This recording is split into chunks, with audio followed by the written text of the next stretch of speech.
Hey, it's John and Mike, Brew-Dudes.com. It's another Homebrew Exchange beer swap-in number 29, if we're all keeping count. And this is from a guy named Rob from Arizona, United States of America, USA.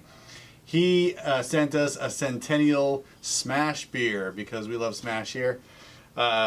He is the Wild Hair Brewing Company. That's what he has on his label. Creativity. We love labels. There's a lot of things to unpack here. There's a lot of things to unpack here. So he made this SMASH beer with, can we say, locally grown, home malted grain here. Yeah. So I have a letter. A local friend, right? Yes, a local friend is a farmer. He decided to grow 3 acres of 2-row malting barley for a total yield of 13,000 pounds. 3 acres, 13,000 pounds. That's a lot. I'm not a farmer. And so it's like 4,000 pounds. It's a lot. It's heavy. Okay. It's amazing. His goal was to get it malted, but there's no malting houses within 1,000 miles, so it's a good chance it'll never happen. He can always sell the grain for feed, so he won't be hurt financially. Sure.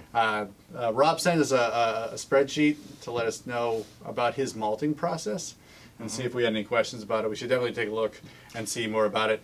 He actually started watching the YouTube channel Brewing Beer the Hard Way, which I love. Shame. You're supposed to only watch our channel. No, but still.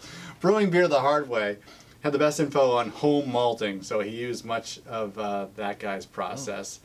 What he learned about malting, it's a lot of work. I could probably imagine that. For grains that he could buy at $1.20 a pound.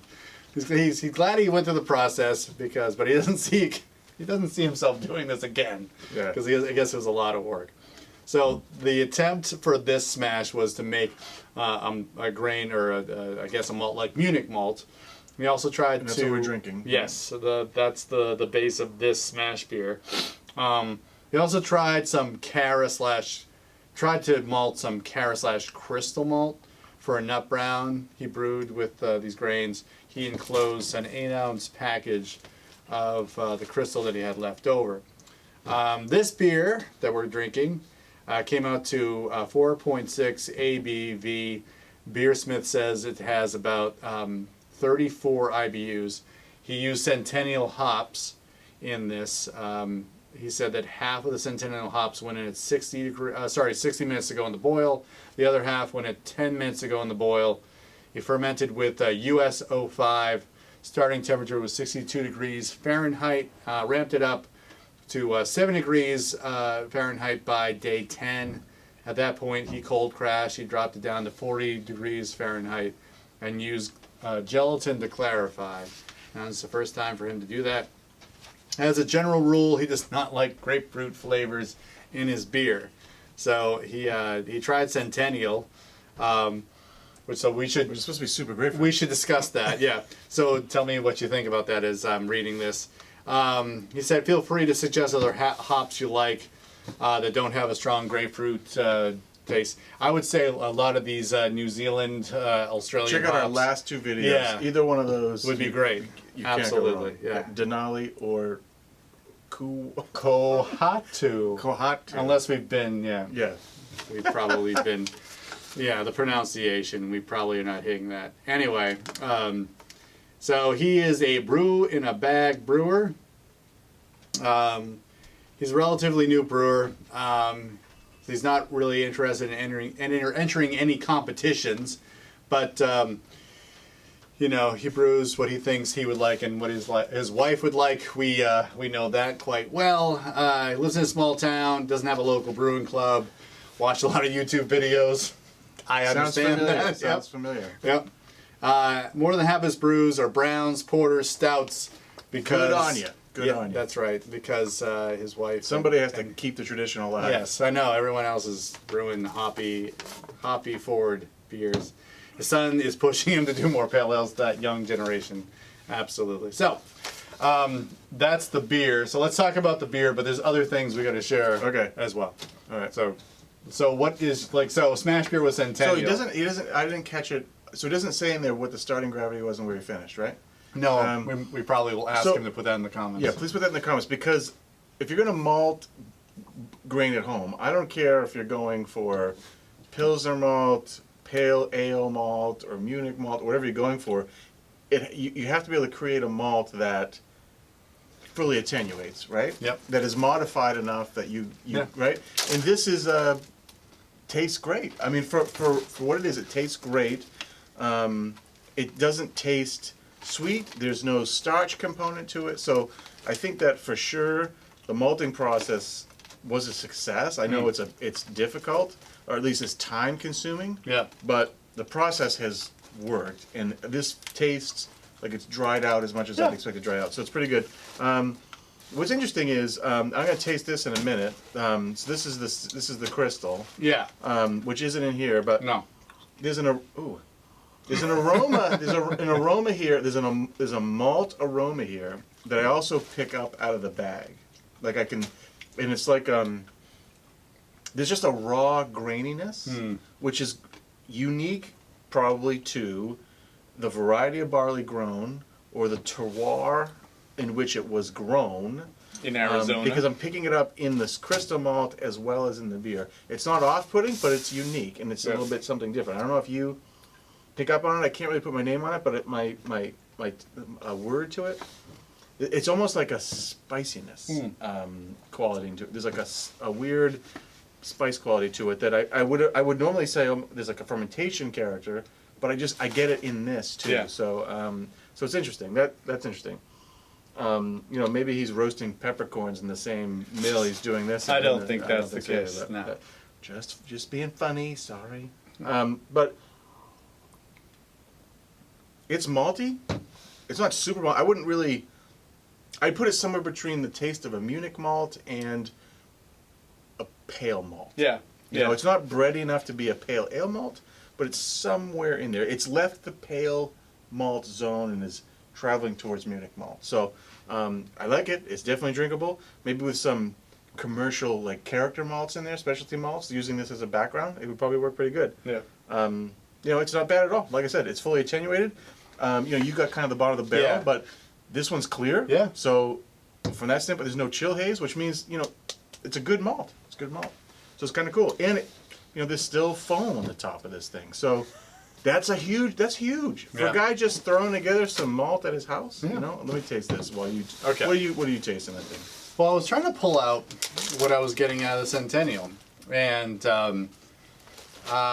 it's barely there. It's not like very hop forward, and I think knowing his preferences in terms of beers, I can see that this is, I would say, a very pleasant pale ale.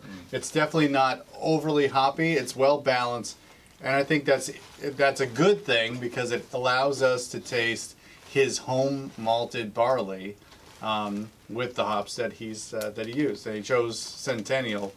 But to me, like, Centennial is kind of like, the scripture is like a super cascade. Super Cascade, yeah. Yeah. Which I'm not getting that at all. No. And like he said, like he used half. I think it's got a very generic hop character. Right.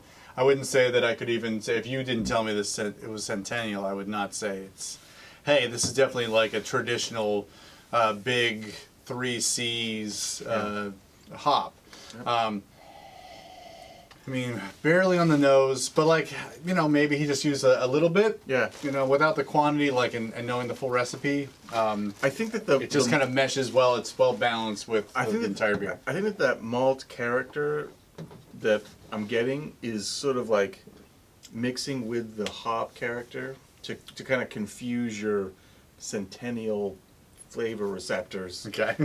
Just because when I taste the crystal malt, it starts off, the first few tastes, it starts off pretty crystally, then it becomes a little bit more bready biscuit, but then it strongly finishes with almost like I guess I could only describe it as a green malt character. And that's for lack of a better term, like the spicy note I'm picking up here and there. Which is to be expected for really a first pass of making malt at home. I mean, huge props for giving it a go. I mean, Absolutely. I think it's awesome. Yeah. I think it's just tremendous. This is what homebrewing is about. I mean, who cares if the product is good? What I'm saying though is, you're doing something totally different. So Yeah. who cares how it comes? I mean, in the end, I Exactly. mean, I know it's a pain in the butt, but next time it'd probably come out different and be that much better because you've learned some things along the way. Absolutely. It's cool. Appreciate the beer for sure.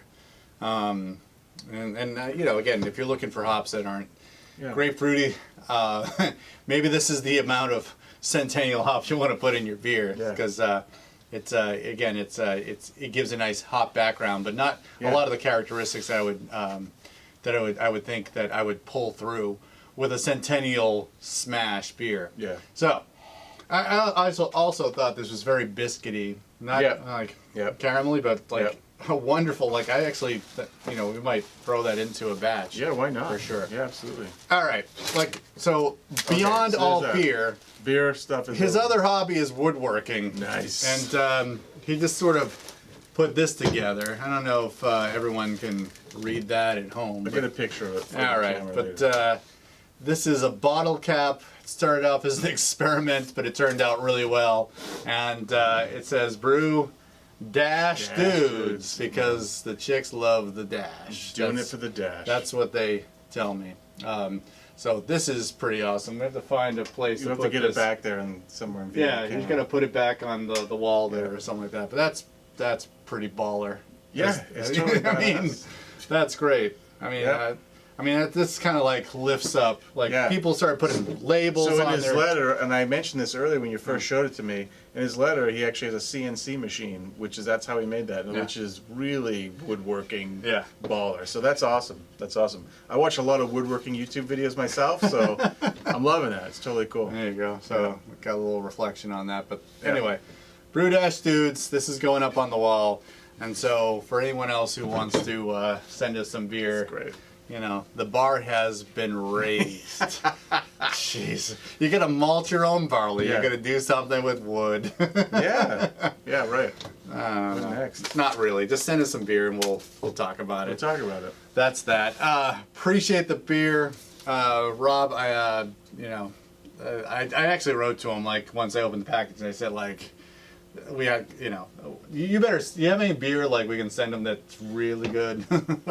Is the brown swap. ale really good? Yeah, the brown ale is pretty good. He likes browns? He does love browns. We'll send him a couple of bottles of and if brown he ale. likes, does he like stouts? I have some stouts to Yeah. send him. I can send that imperial stout Yeah. that we did on camera. Oh, that's a good So, one. anyway, the swap will continue. Swabbing. Thank you. It's for John and Mike, brew-dudes.com. If you like this video, give us a thumbs up, subscribe, you know, share with your friends. Yes. Um, Spread the word. we do this every week. And check out our blog, brew-dudes.com.